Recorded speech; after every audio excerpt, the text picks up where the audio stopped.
নমস্কার দর্শক বন্ধুরা, আজকে সকলকে আপনাদের জানাই এই চ্যানেলে অনেক অনেক সুস্বাগতম। আজকে ভিডিওর উদ্দেশ্য তো বুঝতেই পারছেন।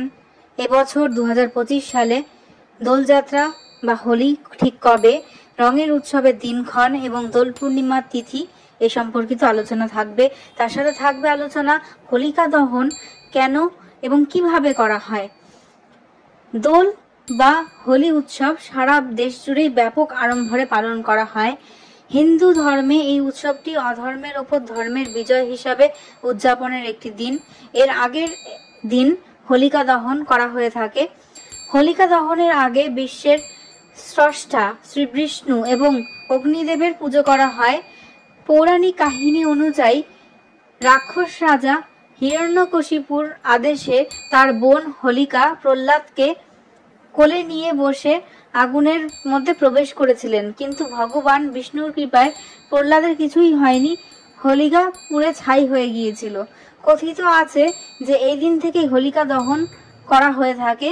আর পরের দিন মানুষ সমস্ত হিংসা বিদ্বেষ ভুলে একে অপরের গায়ে আবির মেখে একসঙ্গে হোলি খেলে।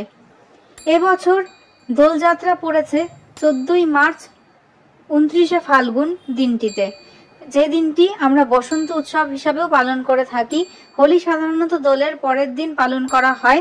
এবছর হোলি উৎসবটি পড়েছে 14ই মার্চ একই দিনে। দোল পূর্ণিমা ঠিক কখন সেটি জেনে নেওয়া যাক। হিন্দু ক্যালেন্ডার অনুযায়ী ফাল্গুন মাসের পূর্ণিমা তিথি শুরু হবে 13ই মার্চ বৃহস্পতিবার 10টা 35 থেকে শুরু করে থাকবে পরের দিন 14ই মার্চ দুপুর 12টা 23 পর্যন্ত। হোলিকা দহনের শুভ মুহূর্তটা জেনে নেওয়া যাক। এই দহনের শুভ মুহূর্ত হলো 13ই মার্চ রাত 11টা 26 থেকে শুরু করে 12টা 30 পর্যন্ত। এমন পরিস্থিতিতে হোলিকা দহনের জন্য মোট 1 ঘন্টা 4 মিনিট সময় এবছর আপনারা পাবেন। হোলিকা দহন এই পুজোর সমাপ্তির জন্য প্রথমে গোবর থেকে হোলিকা এবং প্রহ্লাদের মূর্তি তৈরি করে থালায় রাখুন। রলি, ফুল, মুগ, নারকেল, অক্ষত, গোটা হলুদ, বাতাসা, কাঁচা তুলো, ফল এবং একটি কলসে ভরে এগুলোকে রাখুন। এরপর ভগবান নরসিংহের ধ্যান করে তাকে রলি এবং চন্দন এবং 5 ধরনের শস্য ফুল নিবেদন করুন।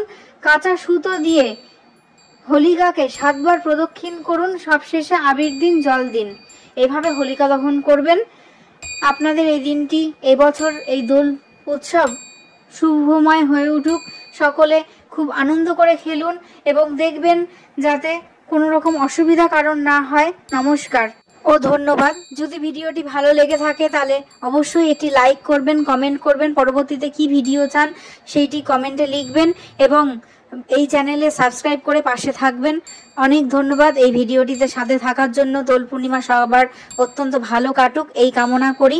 শুধু তাই নয়, দেখবেন যাতে আপনাদের দোল পূর্ণিমা বা দোল খেলা যাতে অন্য কারোর কোনো বিরাম বা অশান্তির কারণ না হয়, সেইভাবে আপনারা রং দেবেন।